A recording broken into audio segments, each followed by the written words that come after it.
നമസ്കാരം. മലപ്പുറം താനൂർ ഒട്ടുംപുറത്ത് നവജാത ശിശുവിനെ കൊന്നു കുഴിച്ചിട്ട സംഭവത്തിൽ അറസ്റ്റിലായ മാതാവ് ആണ്ടിപ്പാട്ട് വീട്ടിൽ ജുമൈലത്തിനെ കോടതി റിമാൻഡ് ചെയ്തു.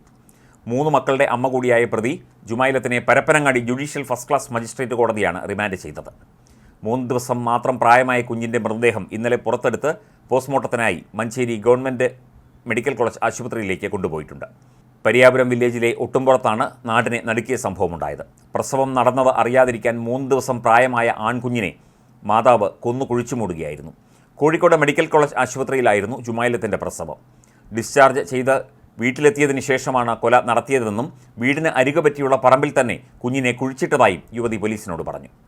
രഹസ്യ വിവരത്തെ തുടർന്ന് യുവതിയെ കസ്റ്റഡിയിലെടുത്ത പോലീസ് സംഘം ചോദ്യം ചെയ്തപ്പോഴാണ് ഇവർ കുറ്റസമ്മതം നടത്തിയത്.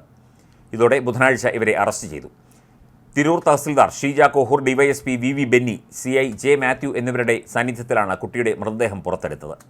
കുഞ്ഞിൻ്റെ പിതാവിനെക്കുറിച്ച് സൂചന ലഭിച്ചതായി പോലീസ് പറയുന്നു. അതേസമയം സംഭവത്തിൽ മറ്റാർക്കെങ്കിലും പങ്കുണ്ടോ എന്ന കാര്യം പോലീസ് അന്വേഷിക്കുന്നുണ്ട്.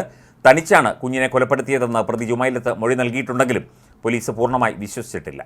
യുവതിയുടെ അമ്മയുടെ മൊഴി ഇന്ന് രേഖപ്പെടുത്തും. കുഞ്ഞിനെ കൊലപ്പെടുത്താൻ ജുമൈലത്തിനെ ആരെങ്കിലും പ്രേരിപ്പിച്ചിട്ടുണ്ടോ എന്ന കാര്യവും അന്വേഷിക്കുന്നുണ്ട്. രഹസ്യ വിവരത്തിൻ്റെ അടിസ്ഥാനത്തിൽ പോലീസ് നടത്തിയ ചോദ്യം ചെയ്യലിലാണ് 3 ദിവസം മാത്രം പ്രായമുള്ള കുഞ്ഞിനെ ബക്കറ്റിലെ വെള്ളത്തിൽ മുക്കി കൊലപ്പെടുത്തിയ കാര്യം അമ്മ ജുമൈലത്ത് വെളിപ്പെടുത്തിയത്. 1.5 വർഷമായി ഭർത്താവുമായി പിണങ്ങിക്കഴിഞ്ഞിരുന്ന യുവതി മാനഹാനി ഭയന്നാണ് കുഞ്ഞിനെ കൊലപ്പെടുത്തിയത് എന്നായിരുന്നു പോലീസിന് നൽകിയ മൊഴി.